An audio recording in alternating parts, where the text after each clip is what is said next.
Welcome back to the Trading Block. It's your boy Kerry with another weekly breakdown. Last week I did IPO versus DPO. Many people had questions about what a unicorn is and how a company reaches that. So let's start from the beginning with a startup. A startup is a company that provides a good or a service to people and they feel the community needs.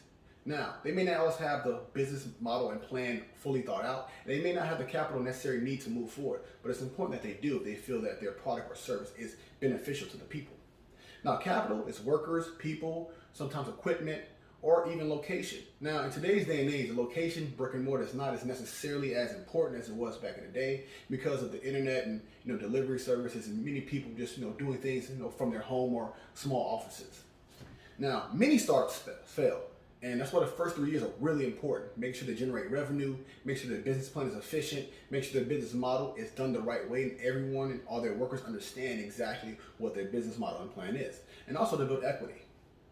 Now, we're going to talk about ownership. Now, there's several types of ownerships for a startup. You can have a sole proprietorship, which is just one person who owns that business.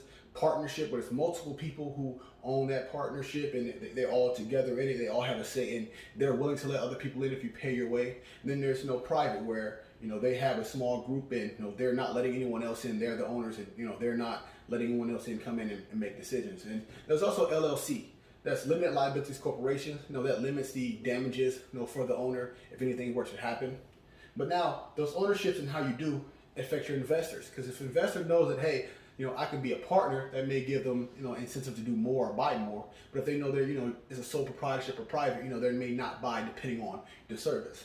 Now, if the product is doing well or service is doing well, the investors see the benefit of it and they put a lot of money into it and it just keeps picking up, then it may reach a unicorn status. And that's when, a company reaches a valuation of $1 billion. Now, the valuation is done by when they see the company is doing well and they can compare it to others in their sector. Now, if you don't have another business or another business plan in your sector, it may be hard to reach unicorn status just because many investors and venture capitalists doesn't have anything to base it off of. So it's kind of taking a shot in the dark, and a lot of them, they don't want to do that, understandably. Now your sector, again, like tech sector, that's a big sector. A lot of unicorns have come out lately, as far as Robinhood, Airbnb, Pinterest, Facebook, Google, because it's a big sector and they can use a lot of different business models to base it off of. Now, once you're doing well, you have a good sector, and you feel like it's time to really open up and make more money, make more revenue, it's time to start an IPO. Apply for the IPO. That way it gives a chance for you, your investors, to make money back off the investments you made, off all the hard work and dedication that you've got made by getting your shares bought from you by the public, and getting your money back. Now, you can sell your shares if you want. You don't have to, but even if you don't, it helps, especially if your company's doing well. It's going to boost your rating and boost your stock because public has bought it and they have ownership in it and they want to see it do well. So that's a simple breakdown of startups and how they become unicorn status and how they reach an IPO. Hey, thanks for tuning to the Trading Block.